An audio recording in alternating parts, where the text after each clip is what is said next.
అందరికీ నమస్కారం. నా పేరు పట్లల చైతన్య ప్రశాంత్ రెడ్డి. నేను కాంగ్రెస్ పార్టీ నుంచి 9వ వార్డ్ అభ్యర్థిగా పోటీ చేస్తున్నాను. గత కొన్ని రోజులుగా నేను ప్రచారంలో తిరుగుతున్నాను ప్రజల సమస్యలు తెలుసుకోవడానికి. ప్రజలు చాలా సమస్యలతో ఇబ్బంది పడుతున్నారు. మెయిన్గా సాయిపూర్లో హనుమాన్ టెంపుల్ దగ్గర, పోచమ్మ తల్లి టెంపుల్ దగ్గర, తాతగుడి దగ్గర సీసీ రోడ్స్ లేవు.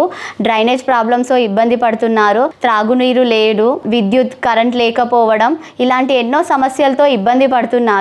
మరియు కొత్త కాలనీ సాయి సద్గురు నగర్, వీర శివాజీ నగర్లో, అయోధ్య నగర్లో కూడా ఇలాంటి సమస్యలే ఉన్నాయి. గత 15-20 సంవత్సరాలు ఎలాంటి అభివృద్ధి లేదు, ఎలాంటి మార్పు లేదు.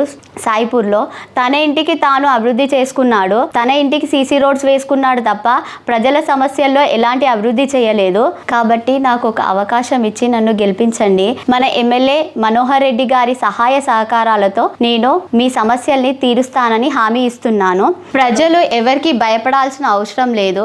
ప్రజల్ని బెదిరించి, దౌర్జన్యం చేసి, డబ్బులు ఇచ్చి కొనడం కాదు. మీకు దమ్ము ధైర్యం ఉంటే నీతి నిజాయితీతో మాతో పోటీ చేసి చేయండి, చూసుకుందాం. ప్రజలు ఎవరికి భయపడాల్సిన అవసరం లేదు. తను రూలింగ్ పార్టీలో ఉన్నప్పుడే ఎలాంటి అభివృద్ధి చేయలేడు, ఇంకా ఇప్పుడు అభివృద్ధి చేస్తాడన్న నమ్మకం కూడా లేదు. దయచేసి నాకు ఒక అవకాశం ఇచ్చి చూడండి. కాంగ్రెస్ పార్టీ అభివృద్ధి అంటే ఏంటో మేము చేసి చూపిస్తాము. దయచేసి ప్రజలను కోరుకునేది ఏంటి అంటే 5-6 రోజుల డబ్బులను చూసుకోకండి, లొంగిపోకండి. మీకు 5 సంవత్సరాల అభివృద్ధి కోసం ఆలోచించి ఓటు వేయండి. దయచేసి మీ అమూల్యమైన ఓటు చేతి గుర్తుకు వేసి నన్ను గెలిపించగలరని మనస్ఫూర్తిగా కోరుకుంటున్నాను.